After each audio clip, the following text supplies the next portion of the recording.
Awesome. I think we had 42 people register, which is great. We got 19, which is about half, which is perfect. Apparently, that is what you can expect for things these days. Half of the people register come. Although, if you have a children's party, you sometimes end up with nobody that RSVP'd coming. So who knows how that works. Okay, I will put this on the other screen and share my screen. If you want to, feel free to put your camera on so I don't look like I'm just talking to myself, because I can see not a lot of people have their camera on, and we obviously want it to be as interactive as possible.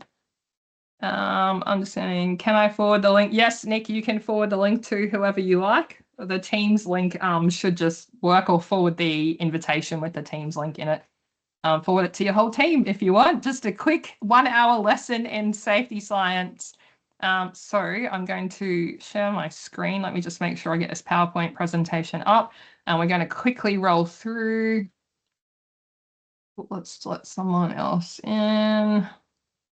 Okay, all right, let me share screen. A couple of side notes for those of you that don't know.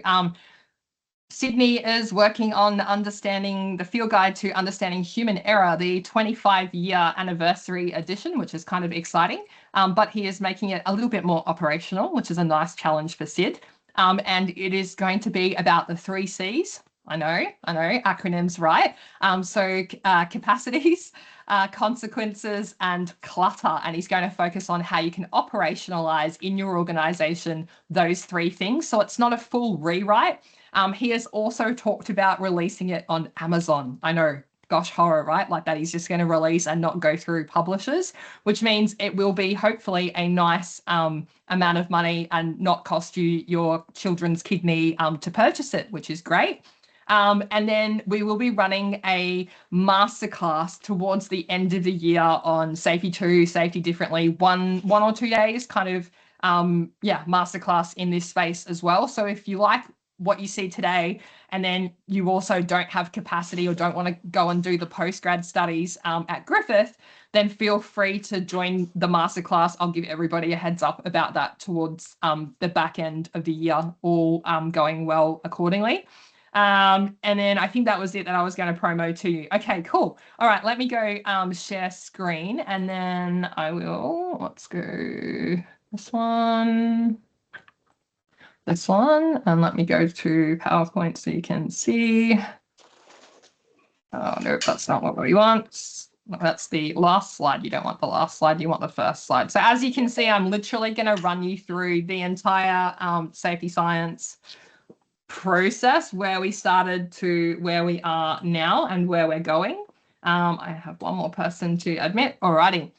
So originally, this was titled, Understanding Safety Science, but really this is going to be a journey from going from control to capacity, and recognizing, I guess, some practical elements. And hopefully there'll be things in here that you'll be able to get and take away back to your organization very simply after this. But also, it could be a little bit of a self-check for you. So if you're someone who feels like you're in a very traditional organization right now, you might be able to identify some of the eras that we've kind of worked through from a safety science perspective, if we can call it that.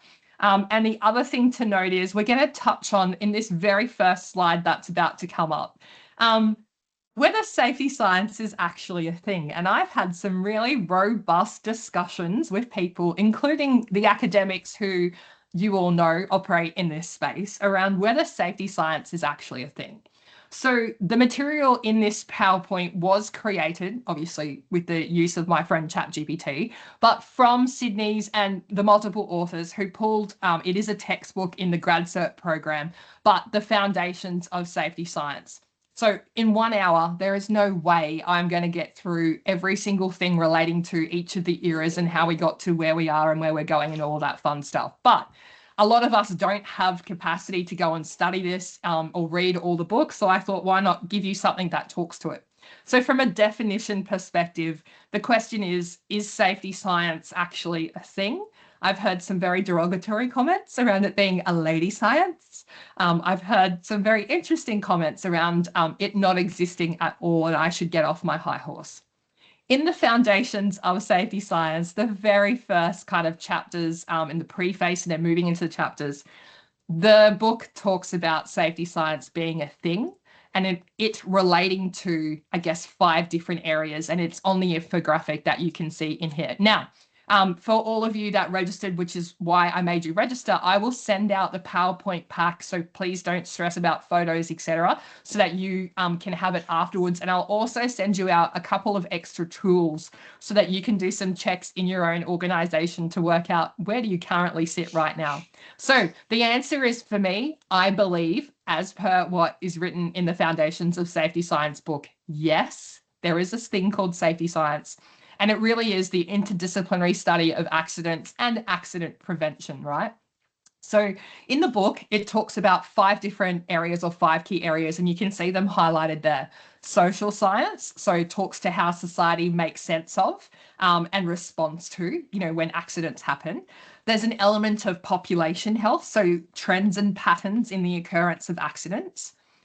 Engineering, so the science of engineering, for those of you that like concrete things, like our practices, our interventions that reduce the likelihood and consequence of events. There's a physical element, right? That tangible management of risk or processes for why accidents occur. And then, of course, why Conklin, why Decker have done their psychology, organizational psychology degrees, is because it's all about how humans behave as individuals, teams, and organizations during the incubation and aftermath of accidents. So the definition of safety science is really that multidisciplinary study of accidents and accident prevention.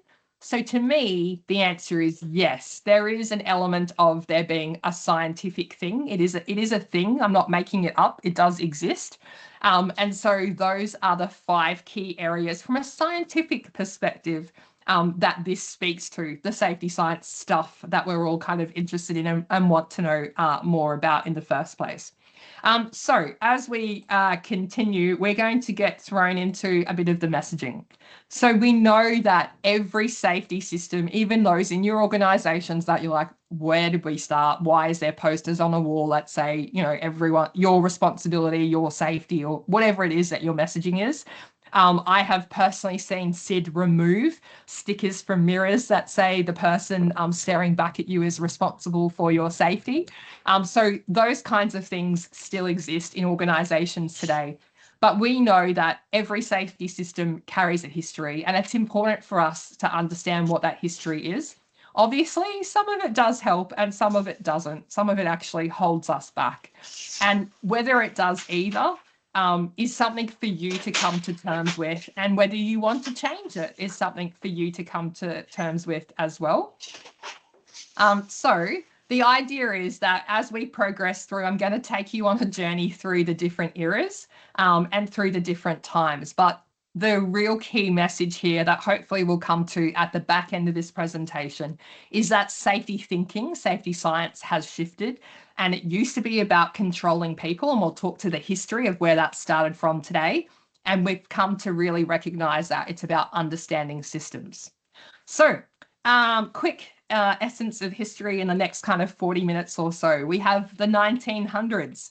So we had safety becomes scientific, and accidents were no longer about just fate. They became problems to understand and prevent.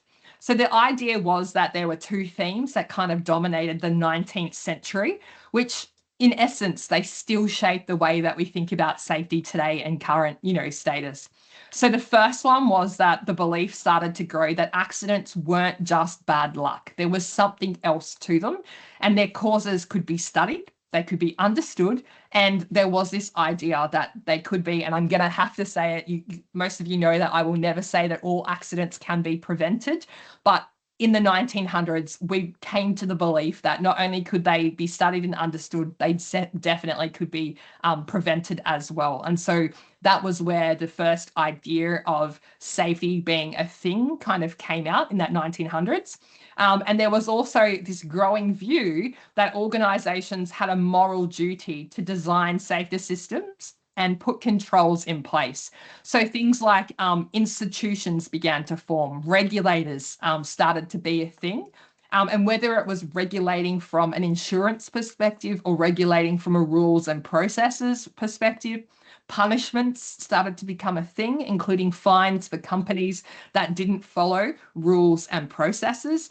And the first kind of glimpse of workers' compensation started to come out because these institutions and regulatory bodies around rules and processes and notices to organizations that were not following rules and processes also started to come by. So these changes, these institutions and regulating bodies created, I guess, a social system that started the movement that we all know. And so those regulating bodies, together with government, started to create those systems and processes around punishment, fines, and all of the things that we now know are supposed to be a deterrent. That all started back in the 1900s, which was I don't really want to say thank you, but without them, we wouldn't be where we are today in the first place. So we needed the 1900s, and we needed these institutions and bodies to be there for us to kind of get to where we are today and potentially where we're headed. In the 1910s, my friend Frederick Taylor came out, and we have Taylorism. So this was where all of the organizations in my construction time and some of my consulting time as well, who were very command and control, perhaps got their inspiration from him. So the idea was the dream of control. There was one best way, managers think and workers comply. So early safety thinking from the 1910s really focused on safer engineering and better equipment design, right? So by around, I think it was roughly 1920, the focus had shifted and we had started to think, it's not about machines as much, it's about controlling and commanding our workers. And so companies believed that if their supervisors and workers were rewarded with bonuses, then they would work more safely and injuries would obviously drop or, just go altogether. And so Taylorism can be accredited for those pesky metrics that Sid and I wrote the book on, that I'm so against in general, and all of us in this space that have been arguing, like the Greg Smiths, the other people in this space that are arguing against those metrics or trying to create alternatives to, are really kind of not happy with how it kind of came about. So Frederick Taylor was the main theorist, and also the Gilbreths. And the idea was that every task had one best way to do it. And as the manager, I'm the expert. I'm telling you what you need to do, and you shall comply as the worker in this space. Their idea was that, they knew best. And you can see in some of your organizations today and other organizations around the world that these ideas of command and control, one best way, managers are the experts, it still exists. And if it doesn't exist at your leadership level, you will 100% come across the resistance of that kind of thinking in amongst the different levels within your organization. It created that clear a clear split around managers being authority figures, workers being the low level, scum of your shoes who should do as they're told. And for me, it wasn't a nice space, and I would never have wanted to exist back when Taylorism first was around. So Frederick Taylor and the Gilbreths were like the theorists from the 1910s. As we move forward, we got to the 1920s, which was really interesting. We were thinking, and we kind of thought in this period of time, that the workers were accident prone. And I'll give you a little bit of the history around this space because it was an interesting time with two particular bodies of work or research that were being done in two different countries that came to the same conclusion. But we were searching for the risky worker, and we realized that workers were the ones who were accident prone. They're people, they're just going to trip over, they're going to have injuries, they're accident prone people. So what happened was around World War One, researchers in Germany and the United Kingdom actually began to believe that there was accident prone, in inverted commas, workers. And it dawned on psychologists in both of those countries, actually, independently, that that was the case. So neither country knew, like Germany did not know that the UK was also studying this accident proneness of workers, which is really interesting. accident proneness, I guess, was an early attempt to explain accidents. Workers are clumsy, they're going to trip over. That worker just has this knack of, doing things that, make them accident prone. So, of course, they're going to injure themselves. The idea obviously alludes to the fact that some workers are much more accident prone than others. And most recently, in the last 5 years, I have seen some recruiting companies that have developed recruitment methods, supposedly, that will weed out the unsafe or risky accident prone workers based on questions they ask during the recruitment process. And believe they have great success over it. And they're quite well known across Australia as well. I laughed when I heard about the process, and I also kind of cried and screamed on the inside because I think it's fundamentally wrong by doing that. But the idea is there was people trying to explain this phenomenon, this accident proneness, and the psychology behind, why people have accidents by saying it's just a people thing at the end of the day. People are clumsy, they're going to have accidents, and that's the way it goes. So the issue with the progression then, when you have Taylorism with the command and control, and then we move into the 1920s where we're like accidents, are caused by people who are accident prone, is you can see we're starting to shift down this line of the worker, and in some cases, some organizations are still there today, right? We're still stuck on the worker being something that needs to be fixed. Then we come to 1930s and Heinrich and his domino theory, and then obviously his pesky triangle and a whole heap of things that still happen, still exist in some of our organizations as what we see as the be all and end all, and we don't question these things. So 1930s was Heinrich and his unsafe, and I should have put inverted commas around the words unsafe, and there was this domino view of accidents. It was seen to be linear. It was all about what unsafe things, and we'll talk to more about that in a second. And it was all about fixing those pesky workers. They're accident prone. They don't know what they're doing. We need to tell them what to do. So if you're wondering where does BBS, behavioral based safety, fit into this, this is where it first came into play in the 1930s with Heinrich. So Heinrich used the idea of those beautiful falling dominoes to explain accidents. At the end of the day, he believed that one thing led to another, and it was this consequential linear thing that occurred. So, you had personal traits like you were accident prone, which led you to commit unsafe acts, or, put yourself in risky areas. And then because of that, you would have an accident, and because of that, you would injure yourself. So he saw things as kind of leaning against each other and being this kind of domino effect that would happen. He also believed that if you remove just that one domino from the chain, you could stop the entire thing from happening, right? And if only life was that simple. This was important, right? Because what it was doing was reinforcing the data from what we've heard that accidents were preventable. If we just, fix this one control, if we just put this barrier back in place, then magically the world is great and we can all go around singing, Kumbaya and holding hands again, and we're all magically safe.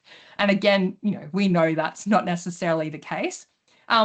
Early on in his work, Heinrich really focused more on improving physical work environments and conditions, better safeguards, safer working conditions for workers. And he was responsible for the dreaded pyramid. Now, I have worked on mine sites up until the last 5 or 6 years, obviously prior to my time at Coca-Cola, where the triangle was actually what we had to click on to data enter our incidents and our hazards and our near misses. So as in, right down the bottom of the triangle was our hazards, right? How many hazards we had to report. And the number would be a number that was dynamic and was changing all the time. So I used to, if I wanted to data enter a hazard, I'd have his silly triangle. Down the bottom, I would have to click on the hyperlink that would take me to the hazards.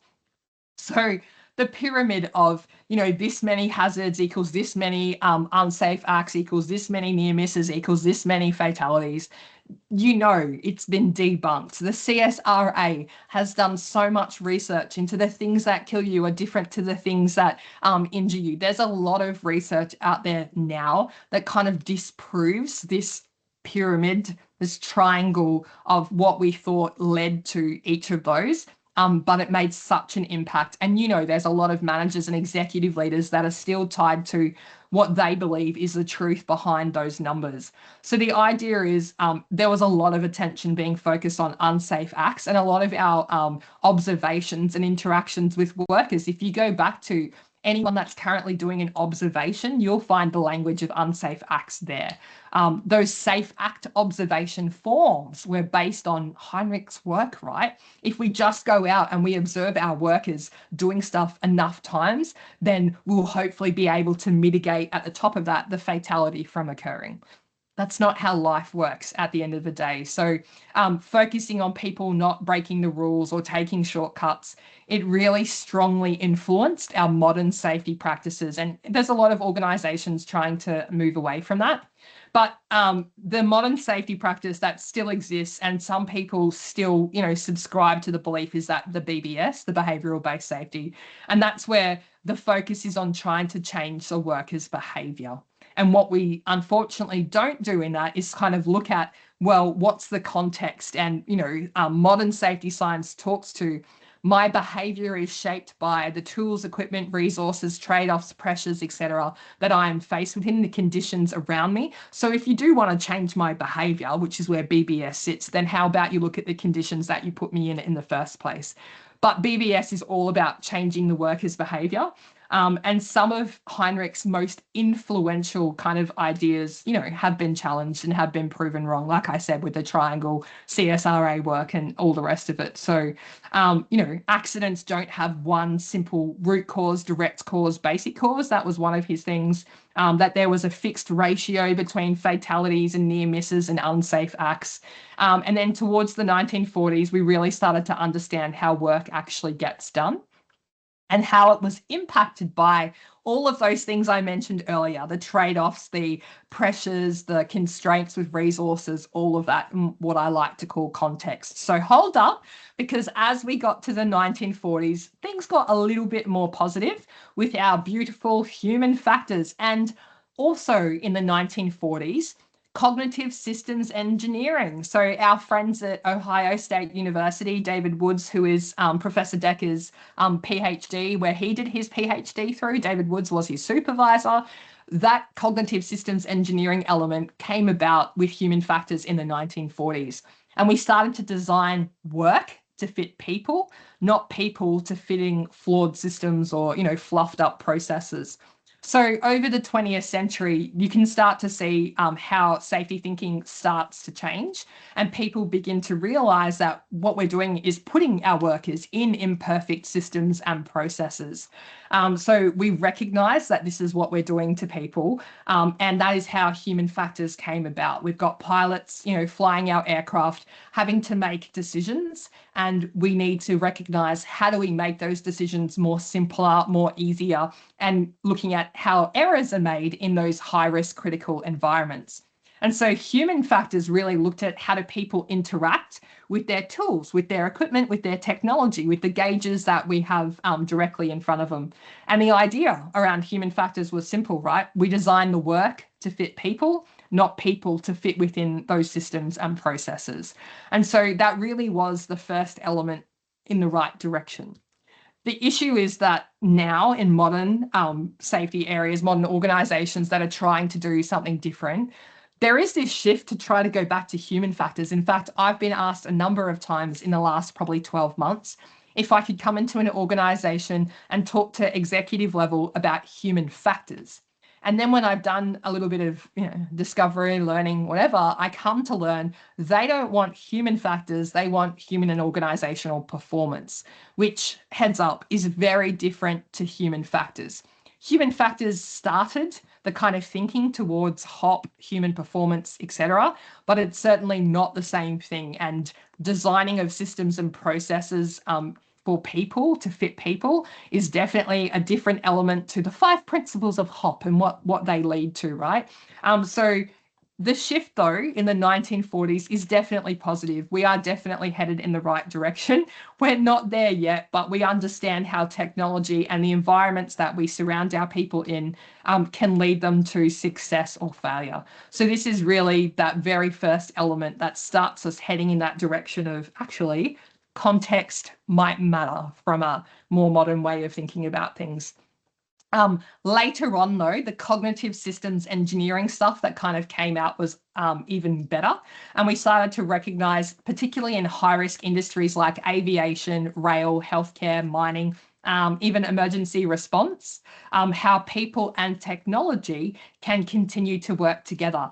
And in fact, at OSU, so Ohio State University in the States, there is some amazing work currently being done around AI, machine learning, all of that, and some really young, makes me feel old. I've met some of the really great students over there, some really young whippersnappers who are doing such amazing work and research around this space. So if you get to see anything that OSU puts out in the machine learning or cognitive systems engineering areas, check it out. It's really great. So the thing is that this is where we started to see people as operating within systems, not as two separate things, which is kind of the early eras pitched. People were naughty, they needed to be smacked for doing something naughty. Now we're starting to see how if I put you in a naughty work environment, how that might shape the decisions that you're going to be making along the way. Luckily, we then got to a much more, I guess, positive space in the 50s and 60s. Not that I would want to work in the environment that AI has created for me on that slide, but you can see that the idea was we start to build system safety in the 50s and 60s. So we build safety into the system from the start. We actually start to think proactively, not just reactively when an event occurs. And we don't see our workers as being, naughty people who need to be smashed out of all the bad things they're about to do. We got a bit more tangible. We identify hazards, we design controls, and we manage risk. And to be honest, it was a great starting point from a systems thinking perspective. We looked at the whole system. So we looked at equipment, we looked at people, we looked at environment, we looked at procedures. I feel like I'm reading the ICANN PEPO chart right now. Technology, risks, trade-offs, all of those things. But the aim of the idea was to identify hazards, those early design controls, and think about where are we going from a systems design perspective. So it recognizes that systems became unsafe in two main ways, really. If you design the wrong system, as in you haven't factored in, the real needs of work, and then if you design the system wrong. So two separate things, obviously. The idea might not be right, but the design or the implementation of the system ends up creating problems at the end of the day. As technology, as automation kind of progressed, we got to a point, though, where we understand it becomes really hard to predict all of the bad things that could happen. And so we start to understand the concept of complexity and failure, and that we're not going to be able to prevent all the poo from hitting the fan in the first place. So then we move on to the 1970s, which now would be very gender specific around man-made or people-made disaster theory. It was a big deal in the 1970s, the belief that disasters incubate or weak signals build up before failure. But here is where human performance or human and organizational performance really kind of got its grounding and its foundational elements. And that's because there was a number of really big disasters that happened around this time. So you had the Tenerife collision between the two Boeing 747s, which killed over 500 people. Of course, you have 3 Mile Island, which is it has been accredited to the commencement of the human performance or HOP, human and organizational performance movement. Beaufort disaster. There's a number of those really big disasters that kind of happened back then, and they brought the risk of kind of systems accidents out into the open. And this started this real big movement of research into the safety space. What creates disasters? How do humans perform within systems? What do we need to do to prevent so many people from dying? And so we started to get smarter around our research and our safety science. It was also the first, I guess, man-made disasters was also the first to kind of pen this thing around complexity, around it's not just engineering that causes events to occur, but also around HRO. So HRO first kind of got its grounding around the 1970s, because we knew that some organizations were having these catastrophic disasters, and then others who were similar in nature with complexity weren't. So how were they so reliable? And that's where that research kind of grounded and started. But fun fact for you, the book called Man-Made Disasters appeared in 1978, and it was actually a gentleman by the name of Barry Turner who came out of the University of Exeter's dissertation. So he was studying his PhD at the time, his doctoral dissertation, and he wrote the book Man-Made Disaster Theory. And so if you want to stalk it, 1978 was when it was published, but it is his research and his studies that kind of grounded stuff in this space. 1980s, you start to get into the nice stuff, I guess, with HRO, and normal accident theory is what NAT stands for. Normal accident theory is, I guess, that, okay, we're going to learn and we're going to believe this at the end of the day, that accidents are normal. It's just part of everyday life, and in a sense predictable, because they can be traced back to complexity and coupling, how complex a work environment is and how tightly coupled the system is in itself. So the theorist who was quite well known around this time was Perrow, and he talks to loose versus tight coupling around procedures, rules, etc., and how closely they need to be followed for success to occur. And then complex systems where, dependability is kind of there versus linear systems. And so when you think about some of the organizations that you're talking to, those are the ones that you need to be thinking about. I am just going to continue through. Give me 2 seconds. All right. So in the 1990s, we are back up to the Swiss cheese model. The Swiss cheese model, for those of you that have seen it, sorry, I'm just going to put my phone on mute for a second. For those of you who have heard me speak before, you will know that I have a child with ASD and ADHD who started at a new school this week, so hence the slight sidetrack here. And I have just received a call from school and the husband at the same time. So I'm just going to respond in this quiet moment for a second, and then I'll get back to your slide. Give me 2 seconds. Just in a webinar. Okay. We have the... let me press send on that. So we have the Swiss cheese model, 1990s, Swiss cheese and safety management systems. Swiss cheese, what ICAM was built on. Safety moves upstream. We recognize we need multiple barriers. It's all linear. If we do not have all of the holes in the Swiss cheese line up, then, bad things happen. We understand that we've moved on from that. But the idea and the premise there was that human performance at the sharp end is influenced by the things that people do, the organizational systems and processes, the procedures, the things that we have in place. And so the idea came from Taylorism. It came from Heinrich. It came from human factors. It cultivated into this beautiful kind of systems and processes look at how things happen. But you can see we still thought that linear causality existed. It was holes in a Swiss cheese that line up to create either safe or unsafe outcomes. And it was very similar in some way or other to some of the other earlier theorists that you can see. It became iconic. ICAM was built on it.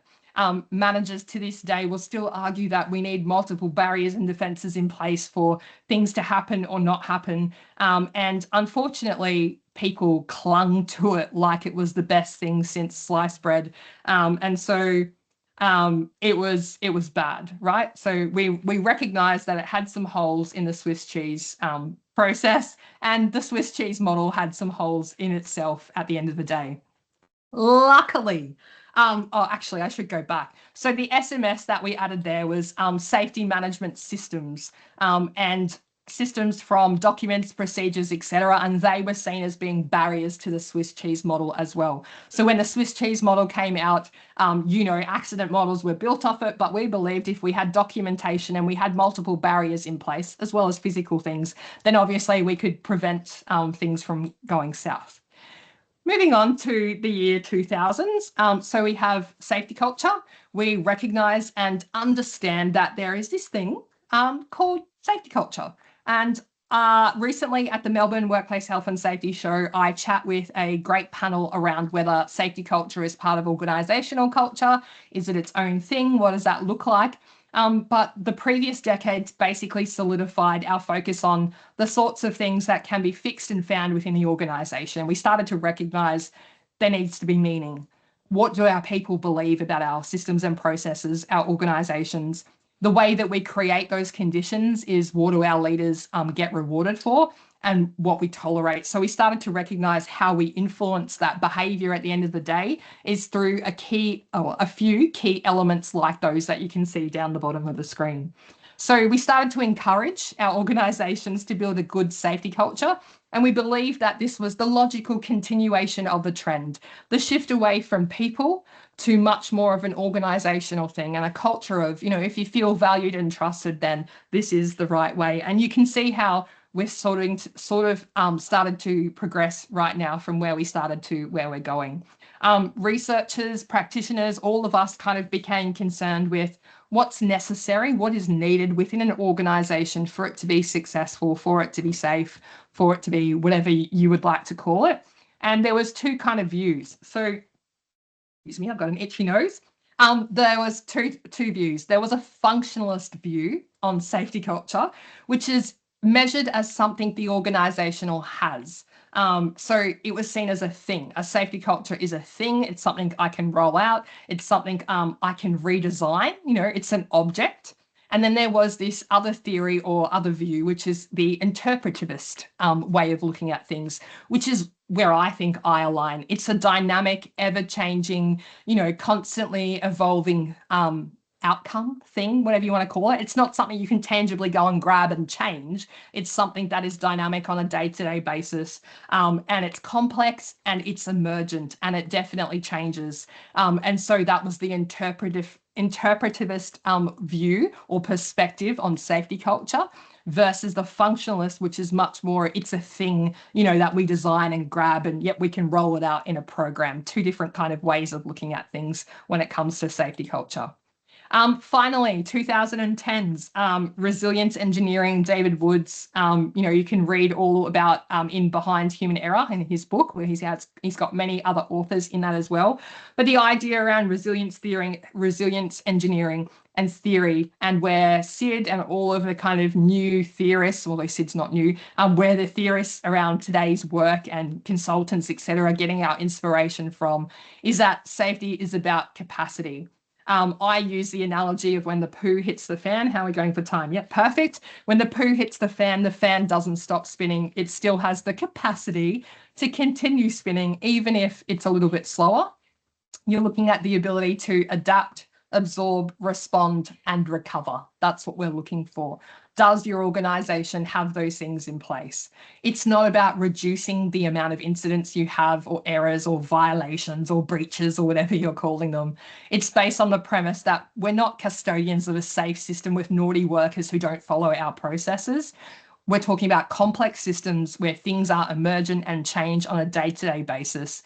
And we want to understand that when something does happen, that catastrophic failure doesn't occur, that our systems and processes are robust enough to contract accordingly. And in David Woods' words, that's called, and it's very beautiful, it's called graceful extensibility. It's very beautiful. Again, Behind Human Error, if you want to read about it in more detail, because I don't have time to go through it all. But the idea is you keep functioning even under really catastrophic conditions at the end of the day. So resilience engineering to some people is the end goal. We're on this journey where we started out back in the 1900s and we went through Taylor and Perrow and Heinrich, unfortunately, and all of that stuff. We've got to resilience engineering, safety 2, and human and organizational performance. Are kind of, if you're thinking of this as a timeline or a schematic of where we're perhaps going, the dream for some organizations or the end goal is resiliency engineering. There is some criticism here and there is some controversy over, can you really get there? So some people aim for HRO, some people aim for, safety 2. Some people are just happy with, hey, if my leaders don't blame the worker when the poo hits the fan, then we're good, right? whatever works, but resiliency engineering is definitely seen as one of those end goals that most companies kind of want to aim towards and start to design their systems around that process. So safety is a capacity. You'll hear those words: adaptive capacity, build the resilience, robustness in systems and processes. That's all tied to resiliency engineering, and definitely in Sid's work, you will pick up on those words being consistently used over and over again. So the idea is there are a number of, let me just go to the next slide. I'm just going to try and get back to, yeah, let's go this one. There is a number of practices that you can do on a day-to-day basis. Let me go back. No, let's go forward. All right. The first one really is around reframing leadership. Recognizing that leaders shape the conditions for success, not just compliance. And of course, that starts with questions. Of course, that starts with what you can do in your organizations right now. This isn't about implementing HOP, HRO, resilient engineering, whatever label you would like to give to it. This is about, and I see, I'd like to call them the trolls or the naysayers or the people that don't believe in safety science or whatever you want to call them. But there is this thing where people are asking, there is no evidence that modern safety science or modern safety practices actually improve statistics or incidents or reduce injuries, etc. It's because you're measuring the wrong thing, perhaps. And instead, if you wanted to measure whether or not modern thinking was working, what I would be looking at is, when we did Taylorism, when Perot was around, when we thought about Heinrich, etc., did our workers feel valued, trusted, and empowered? And now, if we're going to roll out, we're going to be doing, whatever. If we've implemented learning teams, we've done something new, etc., do our workers feel valued, empowered, and trusted? Not, are our injury rates dropping? Not, do we have our TRIFR where they need to be? Because we know those things can be definitely skewed accordingly, and the stories that we share shape what those numbers look like. But if we can reframe our leadership, so our leadership teams and our organizations understand for behavior to change, we really need to shape the conditions for success and understand and interrogate that success, then we can actually move forward with any of those more modern programs in the first place. Whoop, now I'm going to go back a slide. The next thing that you can do is just go out and really recognize that every procedure you have in place does not get followed to a T. It doesn't matter whether you do BBS, whether you do HOP, whether you do HRO, whether you're a religious organization that thinks God commands a presence, whatever that looks like in your organization, what you can do right now is go out into your workforce.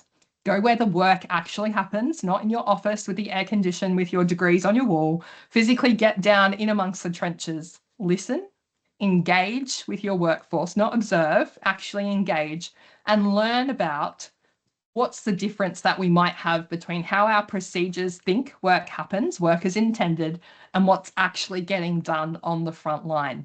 So you can do that regardless of what camp you come from. Then the other thing you can do, and I will send you, I've got 2 more of these checklists that are a bit of fun for you to go and have a look at. The first one is the pendulum framework. Then you've got Heinrich's domino theory. And again, these are all taken and adapted from the Foundations of Safety Science textbook, which you should read if you haven't, if you're into understanding all of this in much more detail. So the pendulum framework is a self-assessment tool where you can kind of ask yourself those questions and work out where your organization sits. Are we looking at the worker? Are we looking at the system? Are we aligned with the Swiss cheese? Do we think by putting in more controls and procedures, then we're going to save bad things from happening? Or the domino theory, and obviously you don't have to use all of these, but you might get value out of using one of them. And the checkpoint questions there are, does your program, assume linear cause and effect? Does your safety management system say, what's the basic cause, direct cause, root cause? What else have I seen? Advanced cause, anything to do with those kinds of things. Does your program use fixed ratios like my old mining pyramid triangle where, for every 30 hazards we have, we know we're going to have 1 unsafe act, etc. And then, if any of the above apply, should we be looking into a little bit more detail?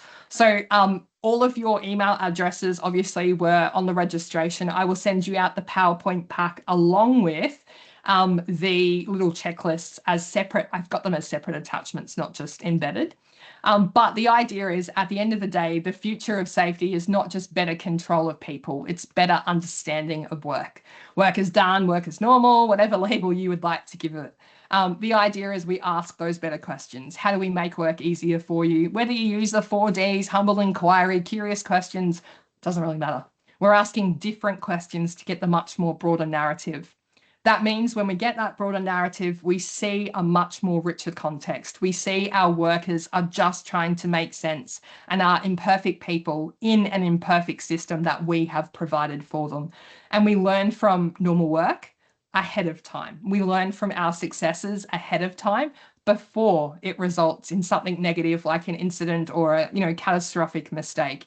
So we have those abilities to get in, not to prevent, because again, I don't prevent. I don't think we can prevent everything bad from happening, but we certainly get in. We understand how normal work happens. We understand things are not perfect. People make mistakes, and we have the ability to mitigate, not prevent, mitigate some of the risks that we're learning about ahead of time. And I think that is what I wanted to be able to impart from this little journey through safety history today. So I'm going to take myself off share screen. We have just a quick 10 minutes left of the presentation. So if anyone has any questions, wants to challenge me on perhaps some of the content in today's slide pack, feel free. Or questions, concerns, any of that. We've got 26 people online, so hopefully somebody would like to interact. Happy to take comments, concerns. Where are we going? What does that look like? Anybody have questions? Feel free to take yourself off mute. Has this been helpful? Let me see if there's anything in the chat that says, this sucks, we have learned nothing. Why did you do this, Georgina? Cool, can I forward the link? Yes, we've done that. I've been called. Cool, that's great. So Ian says, if safety is the capacity to adapt, absorb, respond, and recover, organizations actually need to see what's happening operationally. Most organizations struggle to maintain all three under pressure. When they do break down, how do you help organizations rebuild that capacity? Yeah, fantastic question, Ian. And I guess the key is to recognize that those three things are super critical, super important, and to recognize what has occurred. When the event or mistake or whatever has happened, when one of those things has broken down. A lot of organizations will happily just skip forward, will do their incident investigational processes, will not kind of step back in time and recognize their own failures. And so it's hard if you are part of those organizations that just want to kind of move on from it. So that would be, how do you help organizations rebuild the capacity? It's by identifying where you need to learn, where you need to improve, and then starting to put those structures back in place. But unless you've learned the context of what has occurred in the first place, you can't really get to that point. That would be my comment there. Any other comments? What else have we got? Fabulous. What do you see in your crystal ball for the decades ahead in safety science? Actually, who knows?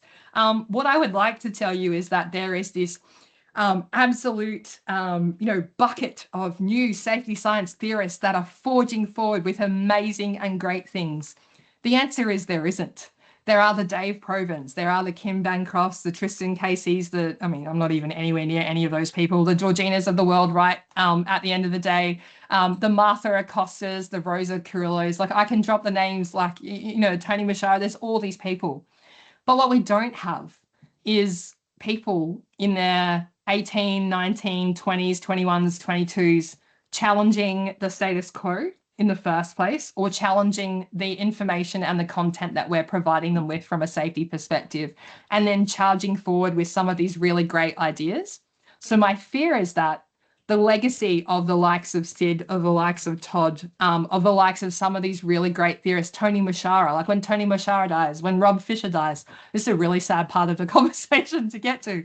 But when these great theorists like pass on, who's left carrying the theorist flame, not the consultant flame, where we're making money and trademarking our ideas for our own and not sharing PowerPoint presentations? I'm talking about the theorists, the challenging the status quo, the academic research and rigor that we're all like sucking out, like 52 people registered, 26 online. I've had webinars with 600 people online before. So we have this innate need for new content. My fear is that the future might not have that really great content that we're looking for because there isn't a younger generation or demographic who is coming through the ranks and willing to share, I guess, is the other key part to that. Downfalls to workers imagined versus workers done, pitfalls to be aware. They do exist and not everyone is aware of the gap or willing to recognize there is a gap or willing to do anything with the information from the gap in the first place. So if you're going to go out into your organization asking curious questions like what's the stupidest thing we make you comply with, the disclaimer is you need to be prepared for the answer because it could be something you physically wrote yourself. And then you need to be able to do something with the content. When someone says to you, oh, this procedure is crap, cool. So what? What are you going to do with that information?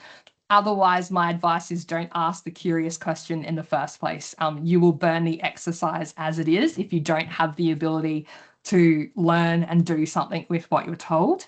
Gladys has got, I think that will eventually change the more we embrace diversity in our workplace. That's how we open up hard conversations. Yep, I agree. I just think that we need to be able to create a safe space in the first place for us to be able to challenge and have those hard conversations. So, yep, I agree with you. And then, Andre, with the rapid growth of AI in health and safety, do you think we'll ever reach a point where AI can genuinely predict accidents before they happen or identify trends? Oh, okay. I do think that we can get to a point where AI can identify trends in data and weak signal data as well, and could highlight a hotspot, for example, of potentially where an event might occur. I don't think, well, I mean, yeah, it's a really tough one. I'm doing a debate in 2 weeks. I will be in Denver, Colorado at the Community of Human and Organizational Learning, and I'm running a debate on will AI take the role of a safety person, professional, whatever you want to call it. It's just for a bit of fun. Whether I believe it or not is a whole separate story. Do I believe AI can predict accidents before they happen? Yes. Do I think it can prevent the accident from happening?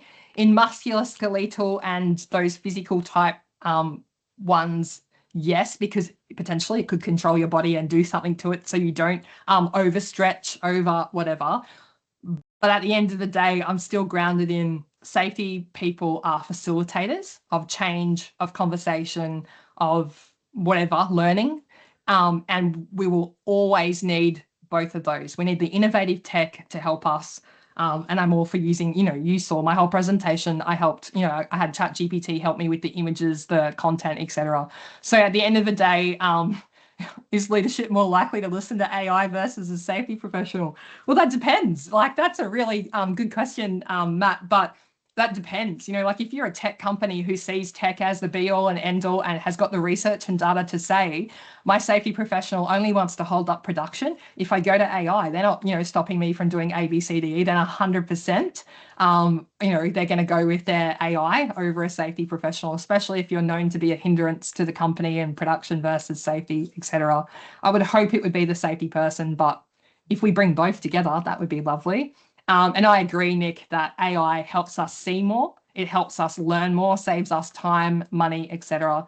And I wish that some of us were not so scared of it in the first place. Just got used to, I don't need you to change your whole way of doing things. But if you could see how much time it saves you, then I think that would help. Yes, Kathy, reducing the admin burden is where things are at. That's right. Any other questions or concerns? Or comments around the content for today? Looks like everyone's quiet. Okay, awesome. Brilliant as always. Thanks, Amy, for joining. So what I will do is I will send you out a link to the recording. Usually once the conversation's closed, I don't think you have access to the Teams chat.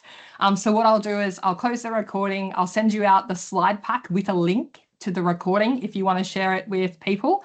And then if you have any questions, you all know, most of you I know, some of you I don't know, please feel free to get in contact on LinkedIn, send me a message, call me, whatever works. Otherwise, it's been fantastic. I am off to pick up my son from school. I have no context, but apparently I am required to go get him. So I will be going to do that. Thank you, Ian, for the comments. Hopefully you all learned something as we smashed through all of the eras. If not, feel free to inbox me. Always happy to have one of those beautiful, robust discussions with anyone that wants to go through it. But the aim was to give you a taste test of all the different eras and all the safety science stuff that people are a bit controversial about. And if you really want to learn more, go and check out Sid's and obviously the other authors, but the Foundations of Safety Science book has all of these theories in a lot more detail. And then use the tools I'm about to email you through to check where to use it. This isn't about safety culture maturity or a gap analysis. It's just a quick check to see what era does your organization currently sit in. But otherwise, have a fantastic rest of the day or night wherever you are. I know I can see Veronica's online and she's from States and Canada. So thanks for everyone who dialed in from elsewhere in the world. Really appreciate it. And we'll talk to you all later. Bye, everyone. Thank you. Have a good day. Bye. Thank you.